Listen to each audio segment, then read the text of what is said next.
昔日曾闻这神隐山乃是上古时期封印九尾狐之地，想不到6万年了，这神印威压还是这么深。真神之压自是不同，不过我已经问过景象了，这神隐山的结界虽不容仙妖穿过，但气灵却不受阻。我的小纸人便是气灵，让他陪着你一起吧，记得常常给我捎消息，免得我挂记。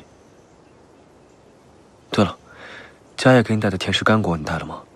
带了。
这分明是伯玄在瞭望山的住所，谁把他搬到这儿来了？